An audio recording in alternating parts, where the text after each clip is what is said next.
Hello everyone and welcome to this micro lesson on the 21st century learner. Before we get started, I wanted to mention that I have received questions from participants about how they're going to share their insights and ideas through their independent and peer group assignments. What I've done here is create a brief PowerPoint presentation, conduct a voiceover to it, and then what I do is convert it into a video and put it up online. If this is a method that you'd like to try, I'd be very happy to walk you through it. This week, we're examining the 21st century learning frameworks and discussing why they're important and how they are being addressed in post-secondary education. We're also looking at trends in post-secondary education, exploring environmental changes and the implications for PSEs. In our discussions, we'll look at what a 21st century learner is and also examine what those trends are and the environmental changes that are occurring. I'll be presenting information about the 21st century learner here through this brief presentation. And for our second goal, what I'm going to do is produce a handout-like document that brings together some of my own experiences and a number of the ideas of different scholars who have worked in the post-secondary environment and what they say about the changes that are occurring.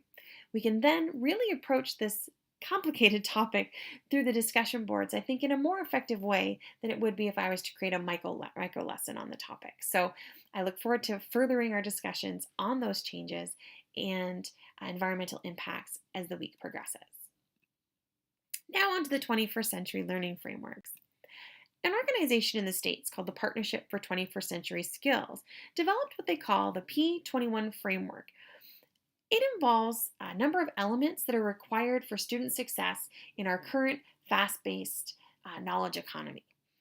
Two of the things that they've done are creating a list of key subjects that are core knowledge competencies that students should have, and a number of key themes they view the 21st century learner really has to have a firm grasp of. And what they're asking for people to do as educators is actually weave the themes into the general core subjects. So we'll look at that.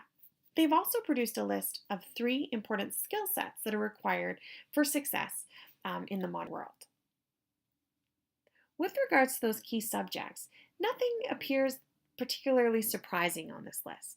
We're looking at things like English language skills, mathematics, science, geography, subjects that have been present, certainly in the Canadian context, at the elementary and post-secondary level for decades.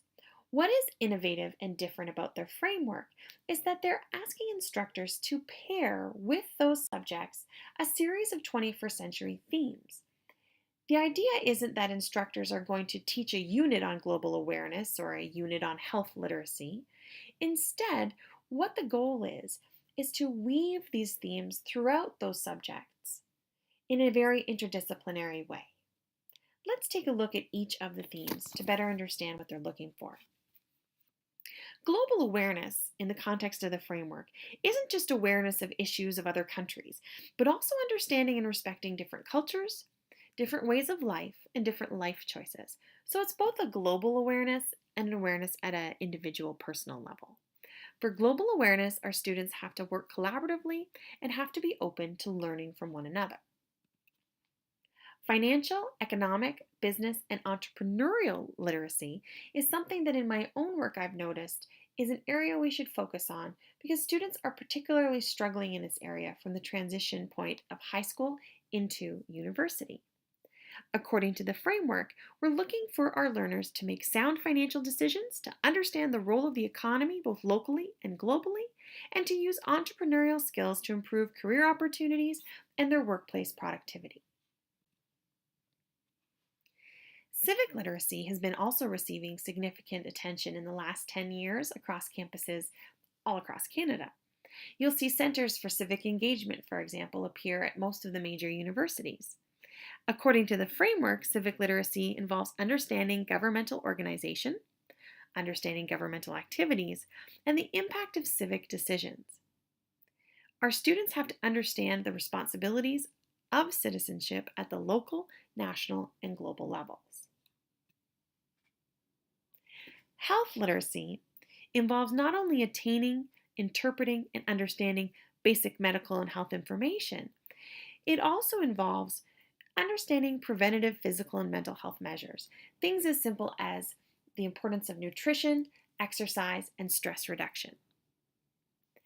Making appropriate health-related decisions and understanding national and international health risks and issues, also part of this literacy. A very timely topic when you look at the news recently about the current crisis with the Zika epidemic. Environmental literacy is understanding the environment and conditions affecting it, things like climate, land, water, food, ecosystems. We also want students to understand society's impact on the natural world. They have to be able to analyze environmental issues and understand effective solutions. Environmental literacy also asks them to take action, whether it's individual or collective, to address environmental challenges. Suggestions for how to incorporate these important themes are available from the organization through their website. One thing to consider is how are educators expected to be experts in all of these themes? The answer is we're not. That's where our own collaboration comes into play, our skills, our curiosity, and our own capacity for lifelong learning. Again, these aren't themes that are to be taught as a subject, but rather the 21st century framework asks us to find ways to incorporate the themes into the key subjects that are seen as the foundational core subjects for learning in the 21st century. The other component of the 21st century framework involves 21st century skill sets. So they've identified 3 areas where students need to really develop precise and specific skills. We're looking at learning and innovation skills, information, media, and tech skills, and life and career skills.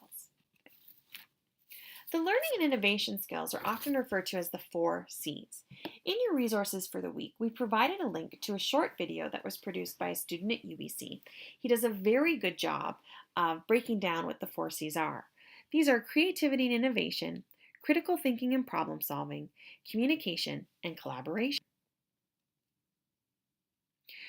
Creativity and innovation involves the ability to create new ideas and have the capacity to use various techniques to accomplish it.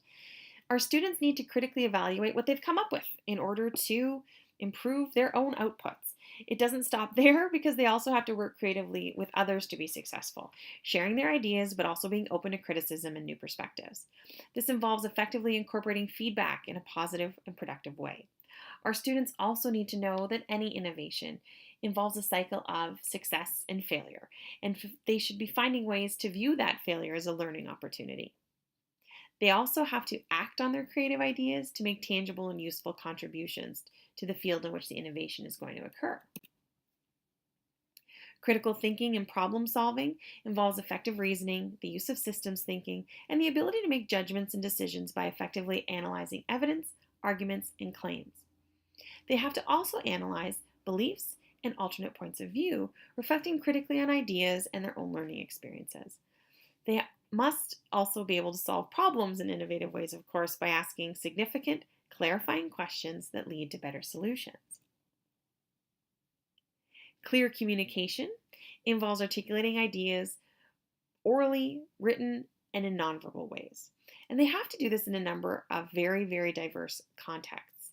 They need skills in effective and active listening as well. Active listening certainly does not come natural to everyone. Being able to inform, instruct, persuade, and motivate are all important skills for the 21st century learner. Choosing methods of communication and understanding their value, effectiveness, and appropriateness are important.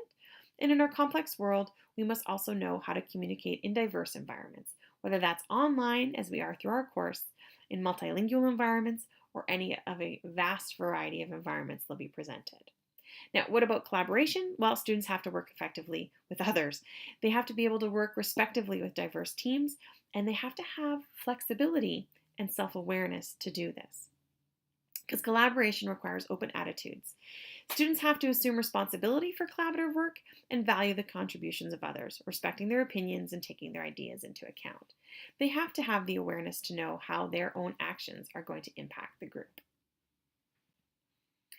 The next set of skills, information, media, and tech skills, include information literacy, media literacy, and information, communication, and tech literacy. No conversation about the 21st century learner could ever go out without talking about tech. Information literacy involves accessing and critically interpreting information at both effectively and efficiently. Managing the flow of information is an important skill in our fast-paced world, as information is literally coming at students from everywhere. How learners are able to use that information to solve problems is an important aspect of information literacy, as well as their understanding of the ethical and legal issues surrounding access and use of information. Media literacy involves analyzing media and creating media products. Learners should be able to understand how and why media messages are designed. They have to appreciate the many different ways that messages are going to be interpreted by different people. The inclusion and exclusion of points of view and the ability of media to influence beliefs and actions are an important component of this literacy. 21st century learners also need to be able to use media tools to create outputs that are effective, appropriate, and accessible. ICT literacy relates to how technology is used by the learner. They have to be able to use tech to research, organize, evaluate, and communicate information. They'll need to use digital technologies like computers, smartphones, GPS, media players, etc. They'll have to use communication and networking tools, and they have to be able to appropriately access, manage, integrate, evaluate, and create information to successfully function in our knowledge economy. The third collection of skills are the life and career skills. In today's world of school, work, and home life, thinking skills and content knowledge certainly aren't sufficient for our students to be excelling. In this globally competitive information age, we require students to develop life skills and career skills beyond those basic ones. The following list from the 21st Century Framework reminds me of what I often see on student resumes. They'll list skills like adaptability and flexibility, but what they find difficult is articulating how they've developed those skills. And that brings me to the point of assessment, which we'll be looking at throughout the course, certainly a hot topic in higher education. I won't go through and define each of the life and career skills because as working professionals, I think we've got a pretty good idea of what the frameworks might be implying, but you're certainly welcome to visit the website and look at the suggestions they have for developing each of these specific life and career skills. How the 21st century instructor is supposed to approach this has been discussed in one of the resources. I encourage you to take a look. The 15 characteristics of a 21st century teacher encourages us all to model the behaviors that we're hoping our students are going to develop. The P21 framework itself for 21st century learning online provides really great detail. I would encourage you to take a look if this is an area where you want to do some of your own personal development.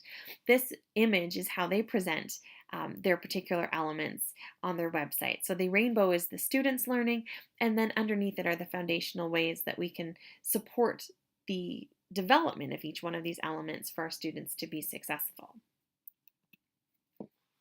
A few takeaway points as I was preparing to talk about the 21st century learner in this micro lesson. Some of the framework elements related to programs that are well established. So certainly, for example, aspects of tech-based skills may be taught in our current programs in applied science or some of our technology-based programs at our college levels. Communication skills are certainly covered in most of the liberal arts. Other framework elements are being addressed by learning outside the classroom. An example that I gave was civic engagement being found certainly across campuses in civic engagement centers and service learning programs. Other things may be addressed by career services offices or leadership opportunities on campus. Some other ones, however, are harder to place. And all of them are difficult to measure, which brings forth the question again about assessment. Students may believe they have these skills, but in what ways are post-secondary environments providing them with the tools they need to prove that they have these skills as they move forward into their careers? How to get every learner on board developing each skill set is a new challenge for post-secondary education. Finding ways to do this that are efficient, effective, and engaging is probably one of the biggest challenges that we face when we think about the or the 21st century framework itself. So my question to you is, how do you see PSEs addressing these elements? We can explore this further on the discussion board. Tied in with those elements are the trends and environmental changes to post-secondary education. So both of these areas, the 21st century framework and the trends and environmental changes, are linked, and I look forward to exploring them further with you online.